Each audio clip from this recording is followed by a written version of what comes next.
दोस्तों आज का वीडियो काफी इंफॉर्मेटिव होने वाला है, जिसमें हम 3 स्मॉल कैप कैटेगरी के म्यूचुअल फंड्स को आपस में कंपेयर करके देखेंगे और वीडियो के लास्ट तक आपको ये भी समझ आ जाएगा कि इनमें से कौन सा बेस्ट स्मॉल कैप कैटेगरी का म्यूचुअल फंड हो सकता है। तो वीडियो में स्टार्ट से लेकर एंड तक आपको जुड़े रहना है ताकि कोई भी इंपॉर्टेंट पॉइंट आपसे छूट ना जाए। तो बिना समय को वेस्ट किए शुरू करते हैं। तो स्मॉल कैप कैटेगरी के म्यूचुअल फंड्स वो होते हैं जिनमें फंड मैनेजर को 65% केवल स्मॉल कैप कैटेगरी की कंपनीज में लगाना होता है और बाकी का जो 35% है वो लार्ज कैप, मिड कैप या फिर स्मॉल कैप कैटेगरी में निवेश किया जा सकता है। और ये जो स्मॉल कैप कैटेगरी के म्यूचुअल फंड्स हैं, ये लार्ज कैप और मिड कैप कैटेगरी के म्यूचुअल फंड्स के मुकाबले ज्यादा रिस्की होते हैं, लेकिन हमें इस बात पर भी ध्यान देने की जरूरत है कि जहाँ रिस्क ज्यादा है तो वहां रिटर्न बनने की पोटेंशियल भी ज्यादा होती है। तो स्मॉल कैप कैटेगरी में मिड कैप और लार्ज कैप के मुकाबले ज्यादा रिटर्न बनाने की पोटेंशियल देखी गई है। तो स्मॉल कैप कैटेगरी के म्यूचुअल फंड्स में इन्वेस्ट करते समय इस बात का ध्यान रखें कि हमारा इन्वेस्टमेंट होराइजन कम से कम 5 से 10 साल का होना चाहिए, क्योंकि जितना ज्यादा लंबा समय हम अपनी इन्वेस्टमेंट को देते जाएंगे, हमारे जो रिस्क का फैक्टर है वो उतना ही कम होता जाएगा।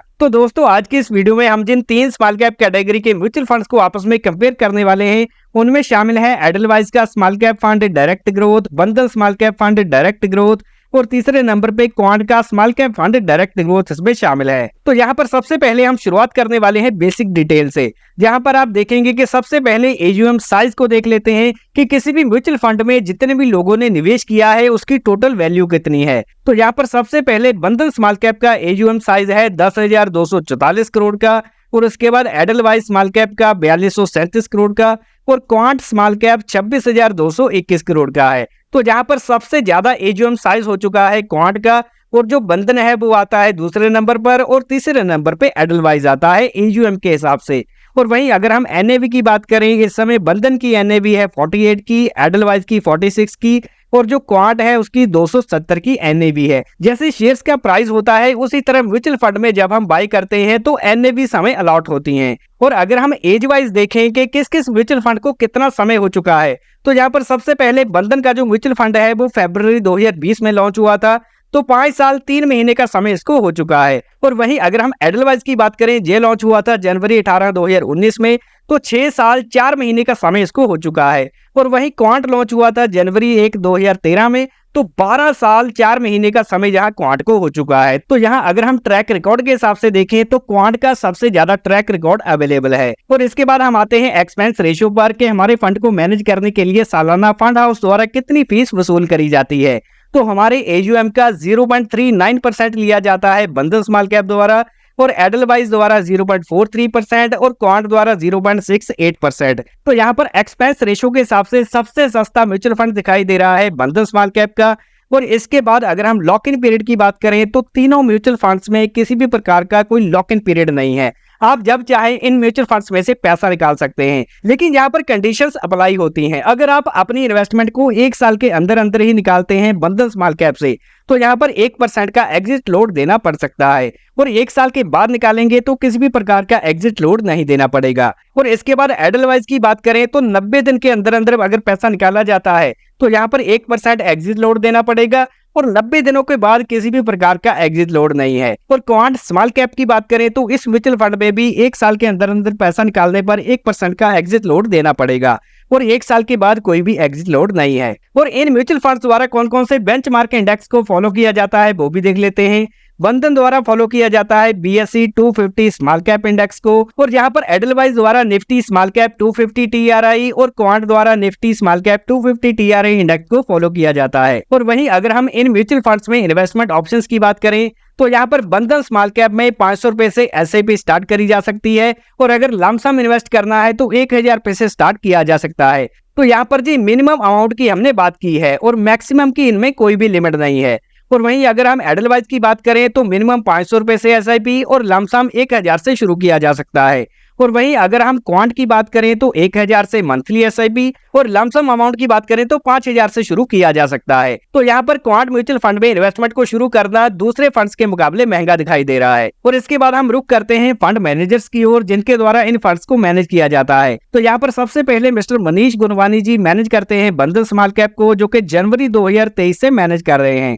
और इसके बाद अगर हम त्रिदी भट्टाचार्य जी की बात करें, जो एडलवाइज स्मॉल कैप को मैनेज करते हैं और दिसंबर 2021 से मैनेज करते आ रहे हैं। और इसके बाद क्वांट स्मॉल कैप की बात करें तो इसको मार्च 2025 से समीर काटे मैनेज कर रहे हैं। तो तीनों फंड मैनेजर्स के पास अपने अपने सेक्टर में एक वास्ट एक्सपीरियंस है। और इसके बाद दोस्तों अभी हम कंपेयर करके देखेंगे कि पिछले सालों में किस प्रकार के annualise return in mutual funds ने बना के दिए हैं। तो दोस्तों अगर हम 6 महीने की बात करें तो इसमें बंधन स्मॉल कैप ने 1% के पॉजिटिव रिटर्न दिए हैं और वहीं एडलवाइज ने -2.15% के नेगेटिव रिटर्न दिए हैं और क्वांट ने -1.50% के नेगेटिव रिटर्न दिए हैं। और इनकी जो स्मॉल कैप कैटेगरी है, इन म्यूचुअल फंड ने -3.86% के एवरेज रिटर्न दिए हैं। तो यहाँ पर 6 महीने के टाइम पीरियड में हमें बंधन स्मॉल कैप के रिटर्न पॉजिटिव में दिखाई दे रहे हैं। और अगर हम 1 साल के टाइम पीरियड में देखें तो यहाँ पर बंधन ने 7.8%, एडलवाइज ने 8.3% और क्वांट ने -0.13% के नेगेटिव रिटर्न दिए हैं। तो यहाँ पर जो क्वांट म्यूचुअल फंड है वो 6 महीने में भी और 1 साल के टाइम पीरियड में भी माइनस में रहा है और वहीं जो बंधन एंड एडलवाइज है ये दोनों पॉजिटिव में रहे हैं और इनकी कैटेगरी ने 4.9% के पॉजिटिव रिटर्न दिए हैं। और अगर हम 3 सालों के टाइम पीरियड की बात करें तो यहाँ पर बंधन स्मॉल कैप ने 32.8% और एडलवाइज ने 25% और क्वांट ने 27.7% के पॉजिटिव रिटर्न दिए हैं और स्मॉल कैप कैटेगरी ने एवरेज रिटर्न दिए हैं 22.9% के। तो यहाँ पर 3 साल की कैटेगरी में बंधन स्मॉल कैप के जो रिटर्न है वो सबसे ज्यादा है, उसके बाद क्वांट है और नंबर 3 पे है एडलवाइज का स्मॉल कैप फंड। और अगर 5 साल के टाइम पीरियड को कंपेयर करके देखें तो यहाँ पर बंधन स्मॉल कैप ने 40% के एनुअलाइज रिटर्न जनरेट किए हैं और वहीं एडलवाइज ने 37% के एनुअलाइज रिटर्न और तीसरे नंबर पे क्वांट ने 50% के एनुअलाइज रिटर्न जनरेट करके दिए हैं। तो यहाँ पर सबसे ज्यादा स्पीड एनुअलाइज रिटर्न में नजर आ रही है क्वांट म्यूचुअल फंड की और इनकी जो कैटेगरी है इसके एवरेज रिटर्न रहे हैं 35.9% के। और दोस्तों पहले हमने हिस्टोरिकल एनुअलाइज रिटर्न्स को आपस में कंपेयर करके देखा और अभी हम देखने वाले हैं कि रिटर्न्स के हिसाब से इन म्यूचुअल फंड्स की रैंकिंग किस प्रकार की रही। तो यहाँ पर 1 साल के टाइम पीरियड में आप देखेंगे कि अपने कैटेगरी में बंधन स्मॉल कैप नंबर 2 पोजीशन पे रहा और एडलवाइज नंबर 10 पोजीशन पे रहा और जो quant small cap mutual fund है वो 1 साल के टाइम पीरियड में 14th रैंक पर रहा। तो 1 साल के प्रदर्शन में क्वांट ने सबसे बुरा प्रदर्शन किया है। और वहीं अगर हम 3 सालों के टाइम पीरियड की बात करें तो यहाँ पर बंधन स्मॉल कैप नंबर 1 पे रहा, एडलवाइज नंबर 12 पे रहा और 3 साल के टाइम पीरियड में क्वांट नंबर 6 पे रहा और 5 साल के टाइम पीरियड में बंधन रहा नंबर 3 पे, एडलवाइज नंबर 10 पे और क्वांट नंबर 1 पोजीशन पे हमें दिखाई दे रहा है। और दोस्तों अभी हम रुक करने वाले हैं इंपॉर्टेंट रिस्क रेशियोज की ओर, जिससे हमें म्यूचुअल फंड की एक्चुअल में परफॉर्मेंस का पता चलेगा। तो यहाँ पर सबसे पहले बात करेंगे अल्फा की। अल्फा हमें ये दर्शाता है कि म्यूचुअल फंड ने अपने बेंचमार्क के मुकाबले कितने बेटर रिटर्न जनरेट किए हैं। तो ये नंबर जितना बड़ा होता है उतना बेंचमार्क के मुकाबले आउट परफॉर्मेंस हमें दिखाई देती है। तो यहाँ पर सबसे पहले बंधन स्मॉल कैप का अल्फा है 7.90 और एडलवाइज का है 2.90 और क्वांट का है 4.72। तो यहाँ पर सबसे ज्यादा अल्फा हमें बंधन स्मॉल कैप का दिखाई दे रहा है। और इसके बाद अगर हम स्मॉल कैप कैटेगरी की एवरेज देखें तो यहाँ पर हमें 1.78 की दिखाई दे रही है। तो तीनों म्यूचुअल फंड ने अपनी कैटेगरी के मुकाबले अच्छा अल्फा जनरेट किया है, अपने बेंचमार्क से बेटर रिटर्न जनरेट किए हैं। और इसके बाद आती है बीटा रेशो। बीटा रेशो से हमें ये पता चलता है कि बेंचमार्क के मुकाबले जो म्यूचुअल फंड है वो कितना वोलाटाइल रहा, कितनी उसमें अप एंड डाउन रही। तो यहाँ पर जो बेंचमार्क इंडेक्स है उसका बीटा रहता है नॉर्मली 1 के पास। तो 1 से अगर ऊपर हो तो हाई वोलेटिलिटी देखने को मिलती है और अगर 1 से नीचे हो तो लो वोलेटिलिटी देखने को मिलती है। तो यहाँ पर बंधन स्मॉल कैप का बीटा है 0.89, एडलवाइज का 0.84 और क्वांट का 0.90। तो लगभग एक जैसा हमें बीटा दिखाई दे रहा है और ये 1 से कम है, जिससे हमें ये पता चलता है कि ये म्यूचुअल फंड्स अपने बेंचमार्क के मुकाबले कम वोलेटाइल हैं। और वहीं स्मॉल कैप कैटेगरी का एवरेज बीटा दिख रहा है 0.85 का। और नंबर 3 पे आती है शार्पी रेशो, जिससे हमें ये पता चलता है कि म्यूचुअल फंड ने कितना ज्यादा रिस्क लेकर रिटर्न जनरेट किए हैं। तो ये नंबर जितना ज्यादा होगा उतना रिस्क हमें कम दिखाई देता है। तो यहाँ पर बंधन की शार्पी रेशो है 1.01 की, एडलवाइज की 0.78 की और क्वांट की 0.85 की। तो यहाँ पर हमें ये पता चलता है कि इन तीनों म्यूचुअल फंड्स द्वारा हाई रिस्क लेकर हाई रिटर्न जनरेट करने की पोटेंशियल दिखाई गई है। और स्मॉल कैप कैटेगरी का एवरेज शार्पी रेशो 0.65 का है। और इसके बाद एक इंपॉर्टेंट रेशो है जिसको बोलते हैं टर्नओवर। तो पोर्टफोलियो को 1 साल में कितनी बार बदला जाता है, कितनी बार रिबैलेंस किया जाता है, इससे हमें ये पता चलता है। तो यहाँ पर जो बंधन स्मॉल कैप है वो 89% अपने पोर्टफोलियो को 1 साल में बदल देता है। इसके बाद एडलवाइज है वो 24.69% बदल देता है और नंबर 3 पे क्वांट 86% तक अपने पोर्टफोलियो को चेंज कर देता है। तो ये टर्नओवर रेशो एक म्यूचुअल फंड में जितनी कम होती है उतना ही उसमें स्टेबिलिटी ज्यादा मानी जाती है। तो यहाँ पर सबसे ज्यादा स्टेबिलिटी हमें एडलवाइज में देखने को मिलती है और उसके बाद है क्वांट और नंबर 3 पे है बंधन स्मॉल कैप। और अभी हम इन तीनों म्यूचुअल फंड्स के पोर्टफोलियो की पोजीशन को देख लेते हैं। तो यहाँ पर सबसे पहले अगर हम नंबर ऑफ स्टॉक्स की बात करें तो बंधन स्मॉल कैप के पास है 185 कंपनीज, एडलवाइज के पास है 78 और क्वांट के पास है 88। तो यहाँ पर ज्यादा डाइवर्सिफिकेशन हमें दिखाई दे रही है बंधन स्मॉल कैप में और उसके बाद है क्वांट और नंबर 3 पे है एडलवाइज। तो यहाँ पर जितनी ज्यादा नंबर ऑफ कंपनीज होंगी उतना ज्यादा डाइवर्सिफिकेशन देखने को मिलता है और रिस्क कम देखने को मिलता है।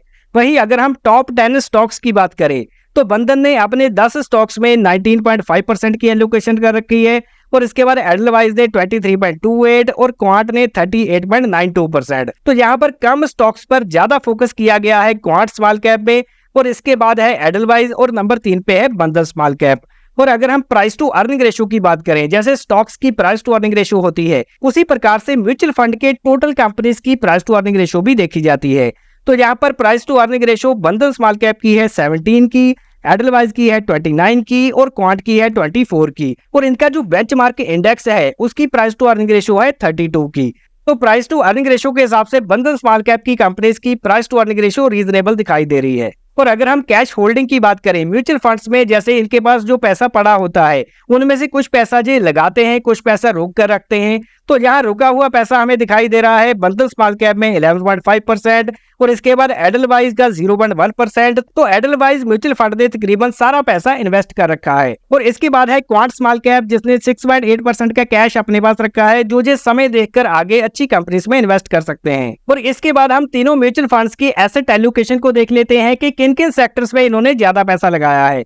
तो यहाँ पर सबसे पहले क्वांट स्मॉल कैप की बात करें तो उन्होंने सर्विसेज सेक्टर में 20% की इन्वेस्टमेंट करी है और इसके बाद एनर्जी सेक्टर में 16%, हेल्थ केयर में 16%, फाइनेंशियल में 14% की एलोकेशन दिखाई दे रही है। और वहीं जो बंधन स्मॉल कैप है इसने 21%, फाइनेंशियल में, हेल्थ केयर में 13%, कंस्ट्रक्शन 10%, सर्विसेज में 10.2% और केमिकल में 7.4% की एलोकेशन कर रखी है। और इसके बाद अगर हम एडलवाइज की बात करें इसने फाइनेंशियल में 16, सर्विसेज में 13.1, कैपिटल गुड्स में 11 और हेल्थ केयर में 11.5, कंस्ट्रक्शन में 10.8% की एलोकेशन कर रखी है। तो यहाँ पर हमें एक चीज समझ में आ रही है कि किसी भी म्यूचुअल फंड ने एग्रेसिवली किसी सेक्टर में निवेश नहीं किया, किसी भी सेक्टर में इन्होंने 20-22% से ज्यादा का निवेश नहीं किया, जो कि एक अच्छी डाइवर्सिफिकेशन मानी जा सकती है। और दोस्तों अभी हम फोकस करने वाले हैं इन तीनों म्यूचुअल फंड्स के एब्सोल्यूट रिटर्न्स पर। तो यहाँ पर सबसे पहले आप देखेंगे कि क्वांट म्यूचुअल फंड ने पिछले 5 सालों में 677% के रिटर्न बना के दिए हैं। और वहीं अगर हम बंधन स्मॉल कैप की बात करें तो इसने 437% के रिटर्न बना के दिए हैं और नंबर 3 पे एडलवाइज ने 396% के रिटर्न बना के दिए हैं। तो यहाँ पर अगर 5 साल की सीधी परफॉर्मेंस देखें तो सबसे ऊपर नाम आता है यहाँ ब्लू लाइन में क्वांट म्यूचुअल फंड का और इसके बाद है बंधन स्मॉल कैप और नंबर 3 पे आता है एडलवाइज। तो दोस्तों यहाँ पर अगर हम पहली रैली की बात करें वो आई थी साल 2020 में और ये रैली लगातार चली अक्टूबर 2021 तक। और अक्टूबर 2021 के बाद तकरीबन 1.5 साल तक मार्केट में कोई भी हलचल देखने को नहीं मिली, एक कंसोलिडेशन पीरियड देखने को मिला और इसके बाद एक नई रैली की शुरुआत हुई मार्च 2023 में। तो यहाँ पर आप देख सकते हैं कि मार्च 2023 से लेकर अब तक किस म्यूचुअल फंड ने बेटर रिटर्न दिए। तो यहाँ पर अगर हम Edelweiss small cap mutual fund की बात करें तो मार्च 2023 से लेकर अब तक इस म्यूचुअल फंड ने 80% के रिटर्न बना के दिए हैं। और इसके बाद आता है quant small cap mutual fund जिसने मार्च 2023 से लेकर अब तक तकरीबन 86% के रिटर्न बना के दिए हैं। और इसके बाद अगर हम बंधन स्मॉल कैप म्यूचुअल फंड की बात करें तो इसने मार्च 2023 से लेकर अब तक 127% के पॉजिटिव रिटर्न बना के दिए हैं। तो दोस्तों अगर हम तीनों स्मॉल कैप कैटेगरी के म्यूचुअल फंड्स की बात करें तो यहाँ पर सबसे पहले आता है बंधन स्मॉल कैप जिसने इस 2 साल के टाइम पीरियड में 127% के रिटर्न जनरेट करके दिए हैं। और नंबर 2 पे आता है क्वांट स्मॉल कैप जिसने 86% के रिटर्न जनरेट किए हैं। और नंबर 3 पे आता है एडलवाइज जिसने 80% के रिटर्न जनरेट किए हैं। तो दोस्तों यहाँ पर कंपेयर करने के बाद हमें सीधा समझ में आ रहा है कि जो 2020 में रैली आई थी उसमें बेहतर परफॉर्म किया क्वांट स्मॉल कैप ने और ये जो मार्च 2023 में रैली शुरू हुई थी इसमें सबसे बढ़िया परफॉर्म किया है बंधन स्मॉल कैप म्यूचुअल फंड ने। तो किए गए एनालिसिस के बेस पर देखा जाए तो ये तीनों स्मॉल कैप कैटेगरी के म्यूचुअल फंड्स अच्छी क्वालिटी के दिखाई दे रहे हैं। लेकिन यहाँ पर अगर हमें पोजीशन के हिसाब से म्यूचुअल फंड्स का चुनाव करना हो तो सबसे पहले कौन सा फंड चुना जाएगा और सबसे लास्ट में कौन सा चुना जाएगा। तो यहाँ पर सबसे पहले अगर हम किसी म्यूचुअल फंड का चुनाव करेंगे तो उसमें नाम आता है बंधन स्मॉल कैप म्यूचुअल फंड का। तो बंधन को सबसे पहले हमने इसलिए रखा है क्योंकि जब से ये लॉन्च हुआ है तब से लेकर आज तक एक कंसिस्टेंट परफॉर्मर रहा है और अपनी कैटेगरी के मुकाबले बेटर रिटर्न भी इसने जनरेट किए हैं। और इसके अलावा अगर आप देखोगे तो अभी इस म्यूचुअल फंड का जो AUM है वो 10,244 करोड़ का है। तो ये म्यूचुअल फंड का AUM अभी इतना ज्यादा बड़ा नहीं हुआ है, जिसकी वजह से हमने इस म्यूचुअल फंड का चुनाव किया है। और इसके बाद नंबर 2 पे हम चुनाव करेंगे Edelweiss small cap mutual fund का, क्योंकि इसने भी अपने लॉन्च टाइम से लेकर अब तक कंसिस्टेंट परफॉर्मेंस दिखाई है, अपनी कैटेगरी के मुकाबले बढ़िया परफॉर्म किया है। और इस म्यूचुअल फंड का AUM साइज अभी 4237 करोड़ का है। और AUM साइज के हिसाब से देखें तो अभी ये म्यूचुअल फंड काफी इंटरेस्टिंग दिखाई दे रहा है, ज्यादा बड़ा नहीं हुआ। और यहाँ पर हमने नंबर 3 पे quant small cap mutual fund को रखा है। इस म्यूचुअल फंड ने पिछले 5 सालों में बेहतरीन प्रदर्शन किया है, दूसरे स्मॉल कैप म्यूचुअल फंड्स के मुकाबले बहुत ही बढ़िया रिटर्न जनरेट किए हैं। लेकिन यहाँ पर हमारे सामने एक पॉइंट है, क्योंकि इस म्यूचुअल फंड का जो AUM साइज है वो काफी बड़ा हो चुका है। अभी इसका साइज 26,221 करोड़ का है। तो इस बड़े AUM साइज के चलते अगर फंड मैनेजर को सिर्फ 1% ही किसी कंपनी में निवेश करना है तो इस AUM साइज का 1% ही 260 करोड़ हो जाता है। तो किसी स्मॉल कैप कंपनी में 260 करोड़ का निवेश काफी ज्यादा माना जाता है। तो इससे खरीदारी करने में और बाद में बेचने में काफी ज्यादा दिक्कतों का सामना करना पड़ सकता है। तो यहाँ सीधा सीधा कहने का मतलब ये है कि पिछले सालों में जिस प्रकार का प्रदर्शन क्वांट म्यूचुअल फंड ने किया है, हो सकता है वैसा प्रदर्शन हमें आने वाले सालों में ना देखने को मिले। और दोस्तों, किसी भी म्यूचुअल फंड में निवेश करते समय इससे जुड़े हुए रिस्क के बारे में जानना बहुत ही जरूरी है। जैसे ये जो म्यूचुअल फंड इन्वेस्टमेंट है ये बाजार जोखिमों के अधीन होता है और इसमें मिलने वाले रिटर्न्स की कोई भी गारंटी नहीं होती। और किसी भी म्यूचुअल फंड की पास्ट परफॉर्मेंस ये इंडिकेट नहीं करती कि आने वाले सालों में भी उसी प्रकार के रिटर्न मिलेंगे। और हम किसी भी म्यूचुअल फंड स्कीम को प्रमोट नहीं करते, क्योंकि हमने ये वीडियो बनाया है एजुकेशन पर्पस के लिए। तो कोई भी इन्वेस्टमेंट करने से पहले अपने इन्वेस्टमेंट एडवाइजर से कंसल्ट करें और इन्वेस्टमेंट से रिलेटेड सभी डॉक्यूमेंट्स को ध्यान से पढ़ें। और ये वीडियो अगर आपको जानकारी से भरपूर लगा हो तो उसको लाइक जरूर करें, दोस्तों के साथ ज्यादा से ज्यादा शेयर करें। मिलते हैं अगले वैल्यूएबल वीडियो में।